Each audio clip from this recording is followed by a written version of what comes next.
الله وبركاته. الفاتحة. أعوذ بالله من الشيطان الرجيم.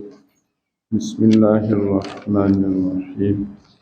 الحمد لله رب العالمين الرحمن الرحيم مالك يوم الدين إياك نعبد وإياك نستعين اهدنا الصراط المستقيم صراط الذين أنعمت عليهم غير المغضوب عليهم ولا الضالين آمين.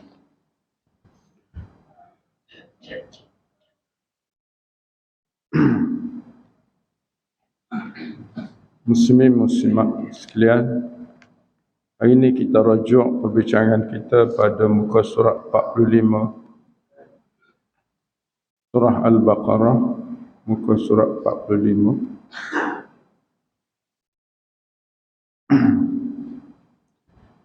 Ayat yang ke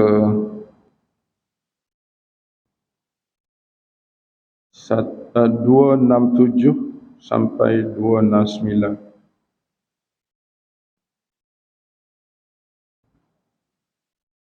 Berkaitan dengan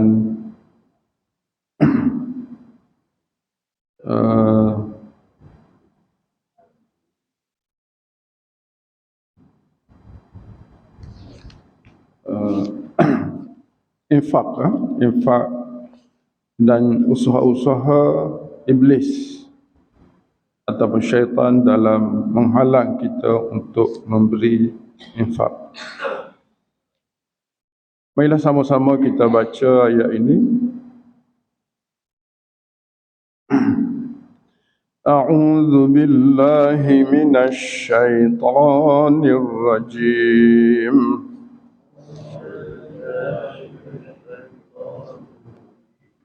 Bismillahirrahmanirrahim.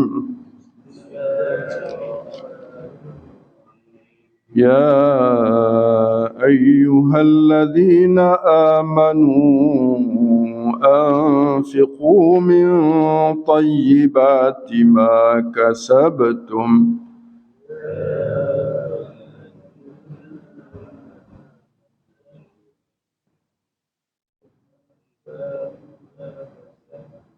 wa mimma akhrajna lakum minal ardh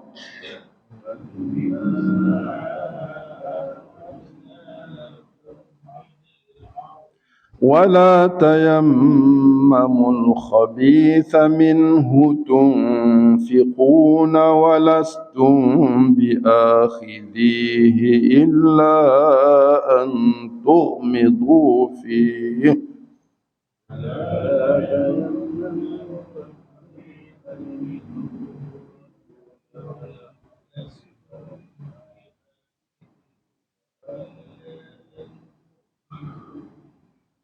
واعلموا أن الله غني حميد.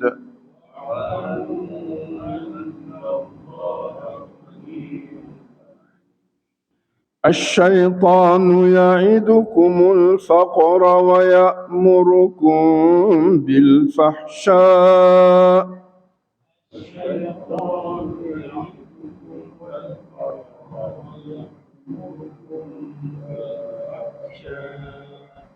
والله يعدكم مغفرة منه وفضلا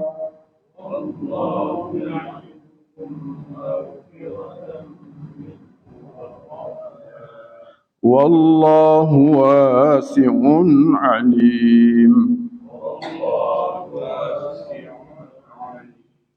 يؤتي الحكمة من يشاء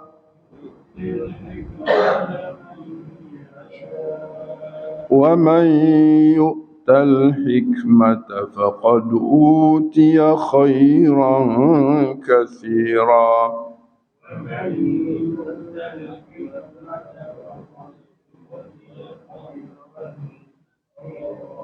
وما يذكر إلا أولو الألباب.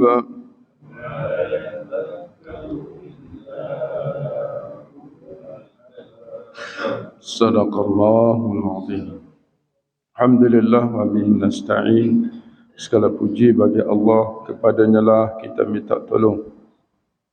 Wassalatu wassalam ala Rasulillah wa ala alihi wa sahbihi ajma'in wa man tabi'ahum bi ihsanin ila yaumiddin. Selawat dan salam kita ke atas Nabi kita sallallahu alaihi wasallam, keluarga Nabi serta para sahabat semuanya. Serta doa kita kepada sekalian muslimin muslimat yang ikut Nabi, para sahabat sampai kepada hari kiamat. Allahumma rabbana ishrah lana sudurana, ya Allah kau lapangkanlah dada kami sekalian. Wa yassir lana umurana, kau mudahkanlah segala urusan kami. Waj'alna minal ladzina yastami'una al-qawla fayattabi'una ahsana. Kau jadikanlah kami ini orang-orang yang suka dan sentiasa mendengar, mempelajari ayat-ayat-Mu, kemudian mengambil apa-apa yang terbaik daripada pertemuan ini. Allahumma ja'alna min ahli al-Quran, ahlullah wa khassatuh. Ya Allah, jadikanlah kami ini orang yang ahli yang faham Al-Quran.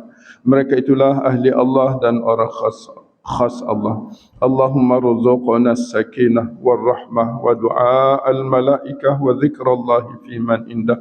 Ya Allah, kurniakanlah kepada kami dalam majlis ini khususnya tenang hati kami. Sempurnakanlah rahmat-Mu ke atas kami. Sertakanlah bersama kami para malaikat mendoa serta mengaminkan doa-doa kami. Juga ingatan-Mu ya Allah kepada kami sentiasa khususnya dalam majlis-majlis-Mu bersama para malaikat. Allahumma shfi mardana wa mardal muslimin. Ya Allah, Engkau sembuhkanlah siapa jua yang uzur sakit yang ada dalam majlis ini, yang mengikuti majlis ini, keluarga kami serta muslimin muslimat seluruhnya. Khususnya saudara-saudara kami yang sedang berjuang di Palestin, di Gaza, dan di mana saja mereka sedang berjuang. Allahumma hablana hukma wa alhiqna bis salihin. Ya Allah, Engkau kurniakan juga kepada kami hikmah, yakni faham dalam agama. Wa man yu'tal hikmata faqad utiya khairan katsira. Barang siapa yang Engkau kurniakan kepadanya hikmah, pasti ia akan dikurniakan kebaikan-kebaikan yang banyak. Serta Engkau masukkanlah kami semua bersama-sama dengan hamba-hamba-Mu yang saleh. Amin ya rabbal. Muslimin muslimat yang dirahmati Allah, ayat pertama pada pagi ini memanggil kita, ya ayyuhalladzina amanu, wahai orang-orang yang beriman. Kalau Allah panggil, kita kena jawab kan? Jadi kita nak jawab macam mana? Dia panggil pagi ni, kita baca makna dia panggil. Sebab Quran ni kalam Allah. Allah kata ya ayyuhalladzina amanu, kita kata ya Allah, hamba-Mu datang. Ya Allah, hamba-Mu sedang mendengar apa yang Engkau hendak beritahu kami. Ataupun kita kata dengan lafaz yang selalu kita pergi kat Mekah, labbaik Allahumma labbaik, labbaik Allahumma labbaik. Ya Allah, hamba-Mu datang dan mendengar apa jua perintah-Mu ya Allah. Jadi itulah sepatutnya kita saat kita baca ayat-ayat yang bermula dengan ya ayyuhalladzina amanu ataupun mana-mana panggilan kepada kita, sebab Quran adalah ucapan-ucapan Allah dan kita adalah hamba yang sedang berdialog ataupun bercakap dengan Allah. Apa perintah Allah kepada kita pada pagi yang mulia ini? Anfiqu. Itu anfiqu itu daripada infak, daripada perkataan infak. Anfaqa yunfiqu, infak. Kalau suruh anfiqu, hendaklah kamu semua melakukan infak. Min tayyibat, dari yang baik-baik. Ma kasabtum, apa yang kamu usahakan. Kasabah ni yang kita dapat daripada bisnes, perniagaan kita, dan mungkin gaji kita, ataupun apa-apa yang dapat dari usaha kita. Jadi Allah nak pagi ni dia panggil kita supaya kita infak. Infak ni zakat ni. Sebahagian ulama ataupun sebahagian besar ulama mengata anfiqu ni maknanya keluarkan zakat. Anfiqu zakat, infak zakat, infak wajib lah. Infak zakat daripada gaji ke, daripada usaha kita kena ambil dari yang bagus-bagus. Yang bagus gaji apa beza kan? Gaji kita semua bagus. Ataupun kita buat bisnes, hasil bisnes kita semua tayyibat kan? Jadi kata ulama, min tayyibat ni mungkin hasil-hasil yang kita dapat ada hasil yang tidak ikut syariah, yang tak patuh syariah. Jadi yang tu kita tak boleh nak bayar zakat. Kita ambil duit tak patuh syariah, kita bayar zakat. Tak boleh. Kita kena ambil yang halal untuk keluarkan zakat, yang baik-baik. Mungkinlah ada setengah-setengah jenis bisnes tu dia bercampur yang nampak sangat benda tu tidak halal. Jadi kita tak boleh ambil, itu dia panggil tidak tayyibah. Jadi kita kena ambil yang baik-baik untuk bayar zakat. Dia kalau hak kotor, hak haram kita nak bersih tak jadi, dia kena ambil hak baik. Macamlah kita ambil benda yang kotor nak bersih tak jadi. Gitu. Jadi ma kasabtun tu benda-benda yang berbentuk usaha, gaji, berniaga dan usaha. Yang satu lagi wa mimma akhrajna lakum minal ardi. Dan juga pagi ni diperintah oleh Allah supaya kita bayar zakat, infak dari mana-mana. Mimma, ma ni hasil. Dari mana-mana hasil akhrajna lakum yang kami keluarkan untuk kamu minal ardi, daripada bumi. Hasil bumi. Hasil bumi ni hasil tanaman dan juga termasuklah binatang-binatang ternakan. Ulama memasukkan binatang ternakan itu di bawah kategori hasil bumi. Kerana binatang tu makan pupuk. Kan? Dia makan pupuk, maka dia termasuk wa mimma akhrajna lakum minal ardi. Maka kena keluarkan zakat daripada yang baik-baik. Contohnya hasil pertanian kita. Kita tidak boleh beri yang tidak baik. Jadi mungkin kita kata zakat padi ke, kalau sini kita tak ada padi kan. Zakat binatang ke, kita ada binatang. Tak boleh ambil yang binatang yang kita pun tak kurus, nak mati kita pun beri zakat dan seumpamanya. Ataupun tanaman-tanaman kita yang kita tak rasa tidak boleh makan, kita keluarkan zakat, beri kepada fakir miskin yang tu. Kita kena ambil min tayyibat. Sama ada zakat yang kita usaha dan perniagaan ataupun hasil tanaman dan ternakan. Kita kena ambil min tayyibat. Itu syarat yang Allah minta pada pagi yang mulia ini bila dia panggil kita. Macam mana kita nak tahu ataupun kita punya tanda bahawa yang tak baik itu yang dilarang untuk kita keluarkan zakat daripada itu. Ayat berikut Allah kata wala tayammamu. Tayammamu tu jangan kamu memilih, mengasingkan al-khabith, yang buruk-buruk. Khabith lawan tayyib. Lawan dia tayyib. Kalau tayyibat yang baik, yang buruk al-khabith minhu, daripada apa yang kamu hasil. Jadi kita ambil yang khabith, yang tidak bagus, tunfiquna, kamu infak zakat, kamu keluarkan zakat.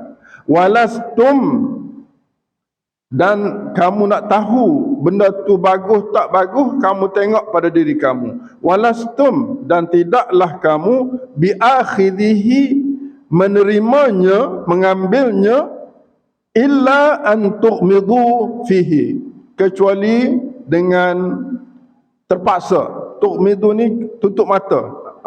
Tutup mata kerana tak sanggup melihat yang diberi itu, yang diberi kepada kita itu dia punya benchmark ataupun kalau kita nak bagi ke orang sama ada apa zakat wajib ataupun zakat sunat, kalau kita tak sanggup mengambilnya, maka orang lain pun sama je lah. Sama. Itu dia punya tanda aras untuk kita nak tahu khabis ataupun tidak khabis kalau ikut ayat ni lah. Wala tayammamu. Tayammamu memilih. Sebab tu tayammum ni berasal daripada tayammamu juga. Tayammum ni kita boleh pilih lah. Kalau tak ada air, nak ambil wuduk, kita ada satu cara lagi, kita ambil debu untuk untuk menggantikan wuduk itu dengan tayammum. Itu. Begitu jugalah kita gantikan yang baik-baik, ambil yang buruk-buruk untuk infak. Itu dilarang oleh Allah Subhanahu Wa Taala. Gitu. Kemudian ayat berikut, wa'lamu hendaklah kamu berilmu. Wa'lamu ni banyak ulama-ulama guna dalam kitab. Wa'lam, dia kata, ketahuilah kamu. Maknanya kita kena berilmu, kena faham, kena reti dan kena mengambil berat tentang apa? Annallaha ghaniyyun hamid. Bahawa sesungguhnya Allah itu ghaniyyun hamid. Ayat ni annallaha ghaniyyun hamid. Ghani makna kaya, hamid terpuji. Kenapa dalam bab infak didatangkan dua nama Allah yang melibatkan ghani, kaya, hamid, kan? Dan dia minta supaya kita faham. Ulama mengatakan bahawa ghaniyun ni, kaya, orang kaya, ada lagi nama Allah, murni, dia beri orang lain jadi kaya. Jadi dalam kita infak, Allah Subhanahu Wa Taala dia minta kita faham bahawa infak kita itu adalah arahan daripada orang yang ghani, yang kaya, yang dia juga murni, dia boleh beri orang lain kaya. Maknanya yang kita infak itu Allah jamin kita tidak akan hilang. Dua cara disebut dalam ayat lain. Pertama, Allah ganti kepada kita semasa di dunia. Kadang-kadang Allah tak ganti dengan duit, Allah ganti dengan sihat, Allah ganti dengan anak-anak berjaya, Allah ganti dengan macam-macam. Kita dapat petunjuk, benda-benda yang kita kadang-kadang terlepas pandang. Sebab tu Allah kata wa'lamu, kita kena faham. Wa'lamu, kena faham. Kemudian dicantum pula dalam bab infak ini hamid. Hamid ini rajak pada Allah yang maha terpuji, yang dipuji. Hamid ni kata ulama makna dia mahmud. Hamid yang dipuji. Allah ghaniyun hamid ai mahmud, yang dipuji. Apa makna yang dipuji? Kalaulah kita infak, kan, kalaulah kita keluarkan harta kita untuk bayar zakat, Allah sangat-sangat suka kepada orang yang infak itu. Dan Allah Subhanahu Wa Taala janji dalam banyak-banyak ayat untuk ganti apa yang kita infak. Contoh-contoh sebelum ni banyak kalau kita tengok dalam ayat-ayat sebelum ni mengenai infak. Contohnya kalau tuan-tuan tengok dalam ayat bab infak juga dalam ayat 254 tu, sebelum tu, ya ayyuhalladzina amanu anfiqu, dia suruh infak juga. Banyak ayat-ayat mengenai infak dalam surah Baqarah ni.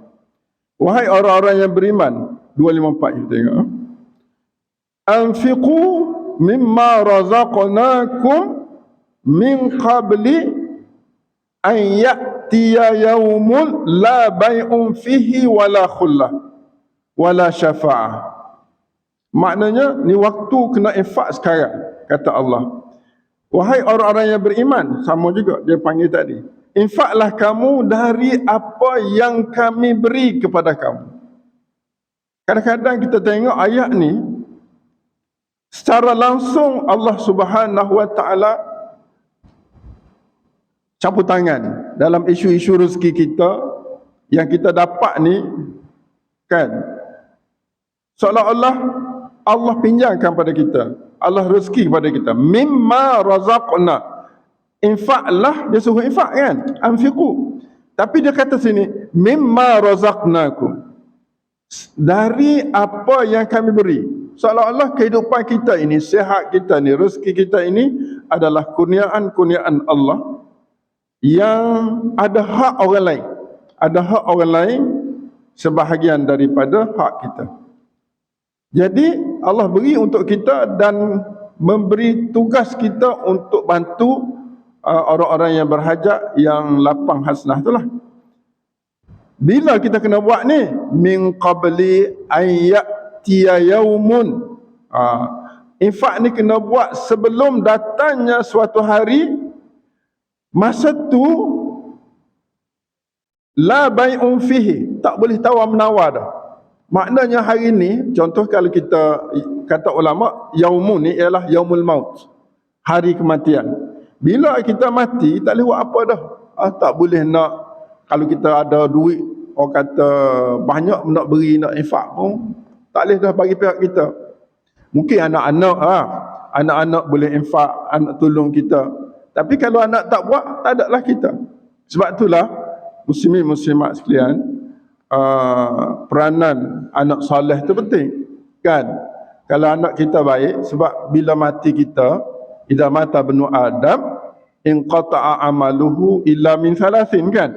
Bila mati manusia, anak Adam manusia, semua amal tak boleh buat dah. La bai'un fihi wala khullah, tidak ada tawar menawar, jual beli, tak ada. Wala khullah, tidak ada kawan. Khullah ni kawan yang boleh menolong kita. Maknanya illa min salasin tu ilmu yuntafa, ilmu yang orang ambil manfaat, Allah ma'amin. Yang kedua, sadaqatun jariyah, sedekah yang kekal. Apa yang kita buat masjid, apa ni kekal. Kemudian waladin salih yad'ulah, anak yang salih. Hak ni boleh meneruskan. Jadi untuk kita tak ada dah susah. Tapi pihak-pihak lain ataupun perkara-perkara yang kita buat di dunia yang boleh mendatangkan pahala kepada kita. Sebab itu sahabat-sahabat dirahmati Allah, banyak orang dia infak, infak buat telaga, kan, telaga, buat masjid, buat apa benda-benda tu yang kekal, yang selagi mana orang guna dia, kita ada pahala. Itu ayat-ayat lain pun banyak, tuan-tuan boleh tengoklah dalam surah Baqarah ni. Kemudian dalam ayat, contohnya lagi ayat dia punya lebih nada dalam ayat 261, contohnya 261, masalul ladina yunfiquna amwalahum fi sabilillah. Ini dia cerita dari sudut kelebihan. Yang tadi masa infak, ni kelebihan. Dalam ayat 261 tu, 261, masalul ladina yunfiquna amwalahum fi sabilillah kamathali habbah. Perumpamaan orang infak harta mereka di jalan Allah seperti sebiji benih yang tumbuh jadi sab'a sanam, 7 tangkai, fi kulli sumbulah, pada tiap tangkai itu ada 100 biji pula. Makna dari sudut pahala banyak, kelebihannya banyak. Jadi kalau kita kait ayat ni dengan ayat sebelum, maka kita nampaklah kita kena berlomba-lomba untuk mencari pahala melalui infak-infak kita, khususnya infak yang wajib kata kita. Sunat tu infak kita bertambah, tapi yang wajib tu kalau kita tak infak, kita tidak bayar zakat, dia bukan sekadar mendatangkan merugikan pahala, tetapi dia membawa dosa kerana kita tidak melaksanakan kefarduan yang ditentukan Allah SWT. Kemudian dalam ayat 262 dia nak cerita infak ni jangan hapuskan. Kalau kita infak jangan hapuskan pahala. Sebab dua kita lakukan menyebabkan pahala terhapus. Ayat 262 tu. Alladzina yunfiquna amwalahum fi sabilillah thumma la yutbi'u. Itu syarat dia. Kemudian tidak diikuti dengan ma'anfaku, apa mereka infak itu mannan. Mannan. Wala adha. Mannan ni maknanya ungkit-ungkit. Kita ni biasanya ungkit kalau orang tak tolong kita. Ini kena jaga. Wala adha. Dahlah ungkit, menyusahkan orang. Nah, kalau kita kita infak dan kita tidak ada mannan, ungkit-ungkit balik dan tidak menyakitkan orang, apa ganjarannya? Lahum ajruhum inda rabbihim wala khaufun alaihim wala hum yahzanun.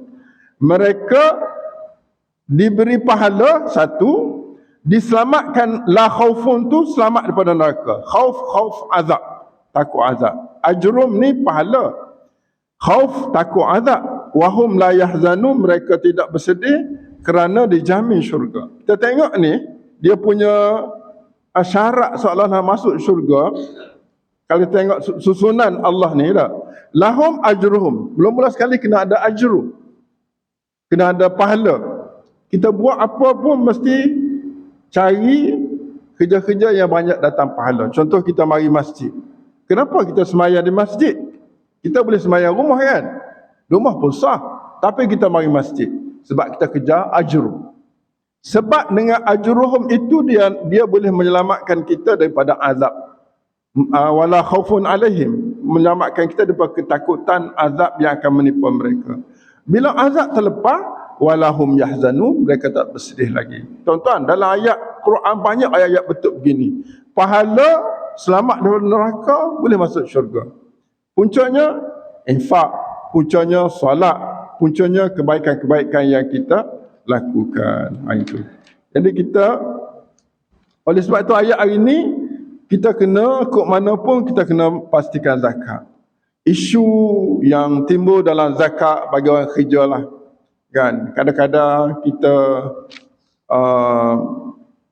orang kerja kerajaan ni, dia zakat gaji kan.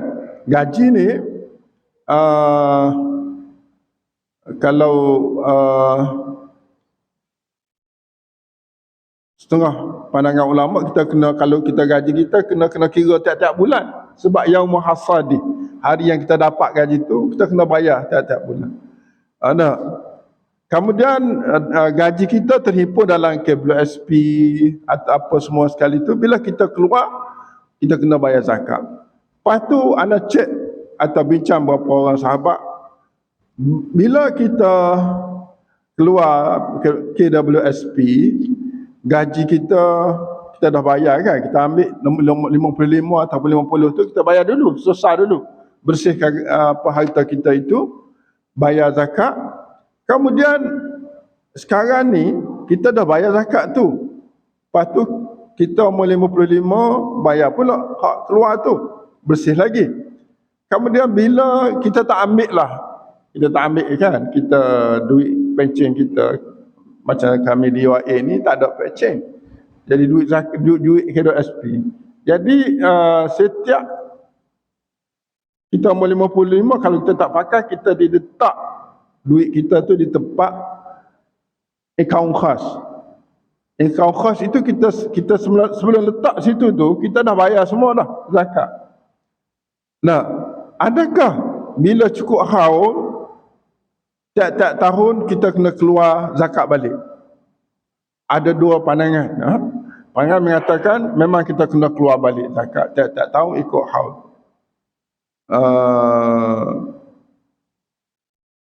Pandangan yang lain, dia kena campur semua dapat kita lain. Kalau yang dah bayar zakat kita tolak, yang belum bayar zakat lagi kita kena bayar juga. Wallahu alam, itu kita kena detail, tuan-tuan kena detail dengan pihak-pihak yang menjaga zakat ni. Kita takut juga, takut kita ambil hak orang lain. Sebab ialah kita rasa selesa ada duit, tapi Allah uji kita dengan duit-duit ini ataupun harta ni dengan berbagai-bagai cara. Allah uji kita. Kita rasa takut susah kan. Sedangkan Allah kata annallaha ghani. Allah boleh jaga kita. Kadang-kadang kita ada duit banyak kan, tak bayar zakat. Lepas tu Allah bagi penyakit tu, penyakit habis juga zakat. Dahlah salah tak bayar zakat. Lepas tu kita hidup pun tak selesa. Sebab Allah tak jaga kita. Jadi sebab itulah Allah panggil kita pada pagi yang mulia ini untuk berhati-hati dalam harta-harta kita ini. Ini saya cakap ni kepada saya dan tuan-tuan sekalian lah, sebagai orang yang bila-bila masa Allah boleh panggil kan. Bila-bila masa Allah boleh panggil kita. Sahabat-sahabat kita ramai dah pergi. Jadi kita nak bersih kita. Ayat yang ke 268, ni penting ni. Kenapa kita rasa malah nak fikir tentang zakat, tentang harta kita.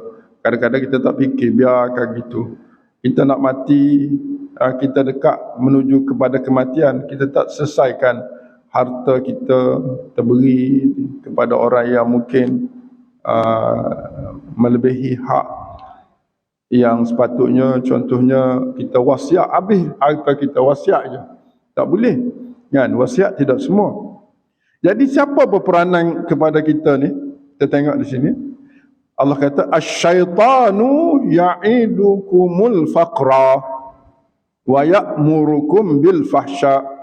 Ayat 268 ni datang selepas infak. Kenapa? Sebab Allah nak maklum kepada kita bahawa dalam kita nak buat kerja-kerja membersihkan harta kita ini, ada satu pihak yang memang kerja dia untuk halang kita, yang namanya syaitan. Di sini dia tak sebut iblis, dia tak sebut jin, manusia disebut syaitan. Syaitan ni ialah makhluk yang terdiri daripada jin dan manusia. Minal jinnati wan nas. Ada jenis jin tak nampak, manusia nampak. Ada pihak-pihak yang seolah-olah menghalang kita daripada memberi infak. Dia kata apa? Asyaitan ya'idukumul faqra. Syaitan itu menjanjikan kepada kamu susah. Faqra itu susah. Jadi kalau kita infak, kalau kita bayar zakat, dia kata rugi ya. Pencen-pencen ni duit perlu banyak, nak shopping, nak pergi sana. Jadi bayar yang patut-patut sudahlah. Tak payahlah fikir-fikir panjang sangat. Itu syaitan. Ya'id dia kata kalau kamu duit banyak boleh macam-macam. Ataupun dia suruh kita melakukan perkara-perkara wa ya'murukum bil fahsya. Pergi round dunia, sedangkan hak orang tu kita guna. Nah, zakat kita tak keluar. Wa ya'murukum bil fahsya. Fahsya ni maknanya benda-benda yang boleh membawa dosa, boleh membawa dosa. Sama ada perkara-perkara yang melibatkan diri kita, ataupun kita bantu perkara-perkara yang mungkar dan seumpamanya. Apa pula Allah janji kita? Wallahu ya'idukum, sedang Allah ya'idukum menjanjikan kamu maghfiratan minhu minal infaq tu. Sedang Allah menjanjikan kamu keampunan daripada infak itu. Wa fadla, tengok ayat ni, maghfirah kemudian fadla. Allah Subhanahu wa taala Seolah-olah dalam banyak ayat, untuk mendapat fadla tu kita kena bersih diri. Fadla ni banyak. Fadla sihat, kurniaan sihat, fadla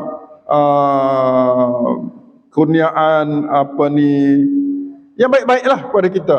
Sihat, anak kita baik-baik, anak dengar cakap, keluarga bahagia, fadla.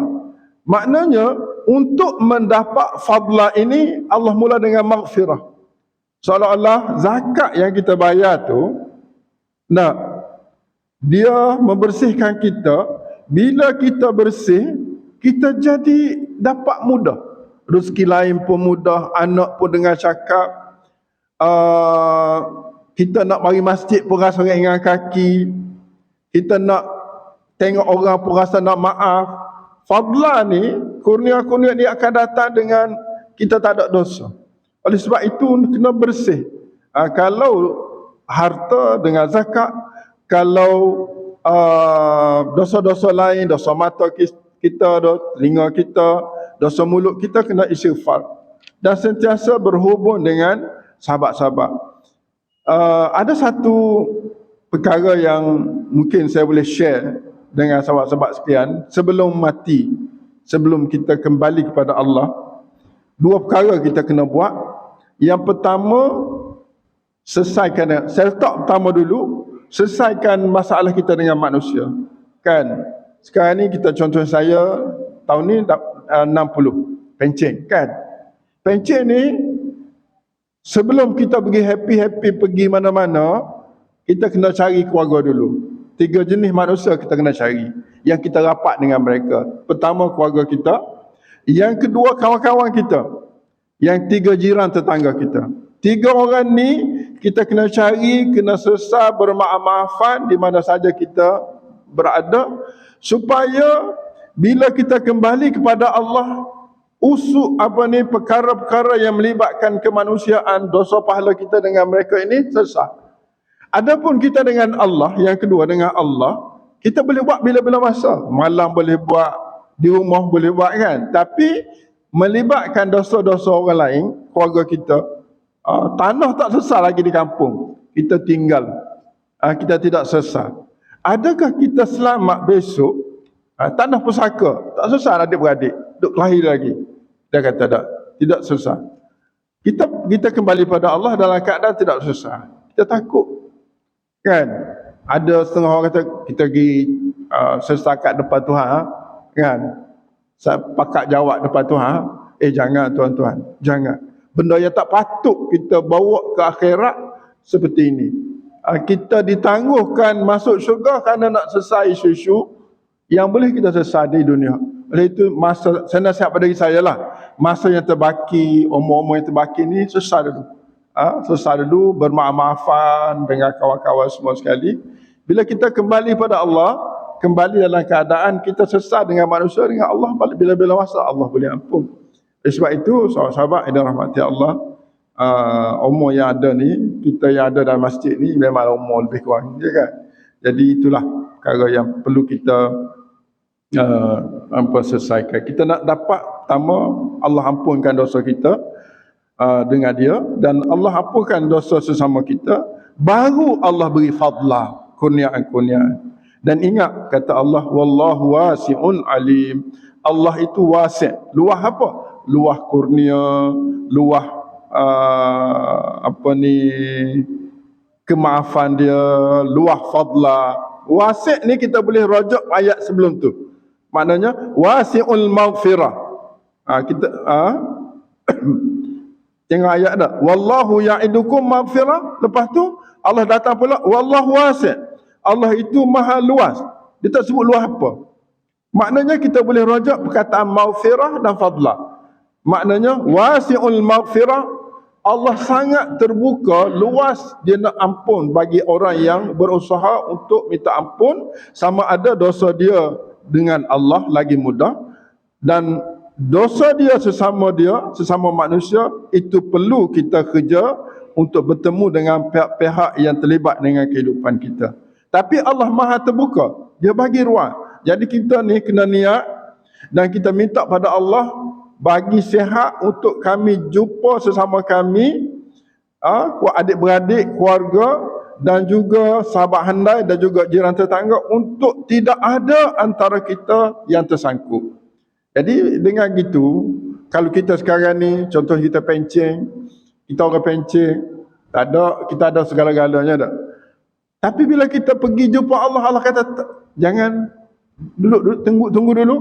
Ada kes kamu dengan adik-beradikmu, ada kes kamu dengan kawan-kawan kamu, kamu tak bayar hutang lagi dia pun tak bayar hutang kepada kamu, tunggu sekejap.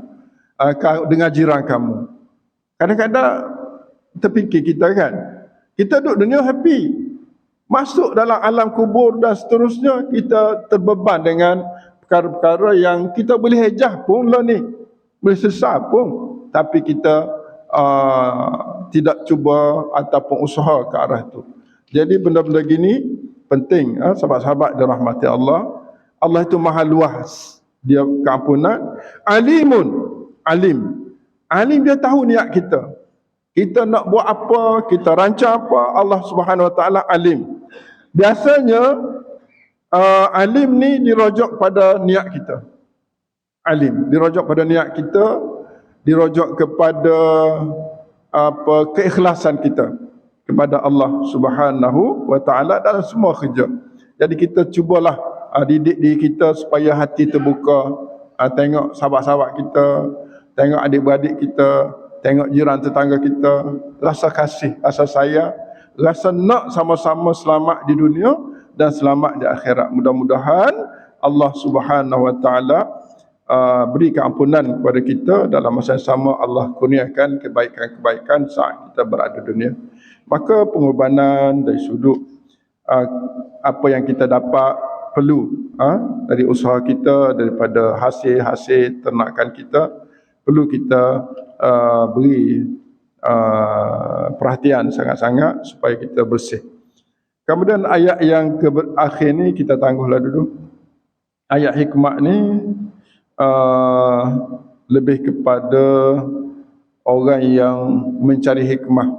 Orang mencari hikmah ni dalam banyak-banyak ayat, hikmah yang paling besar yang Allah sediakan kepada kita ialah Quran.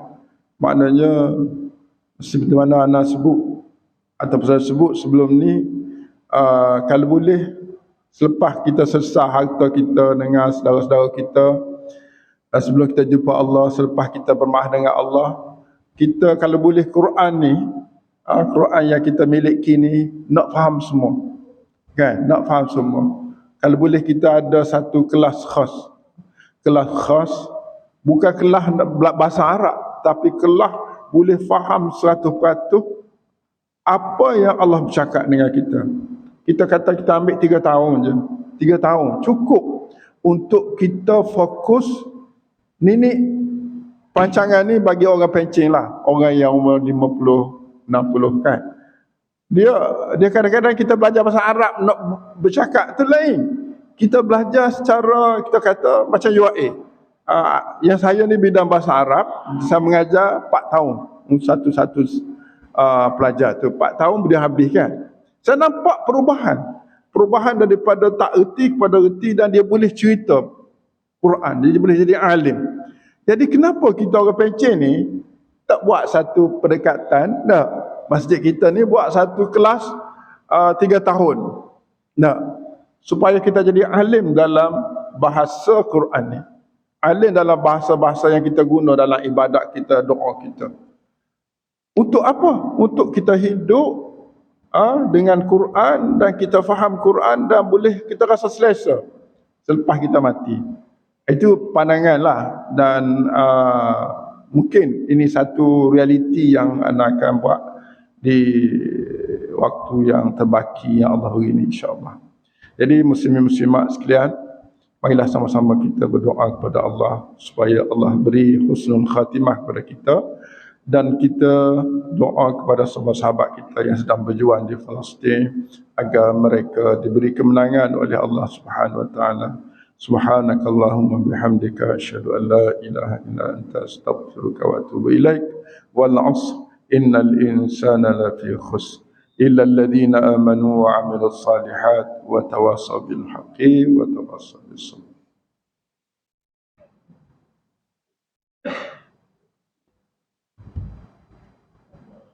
Allah.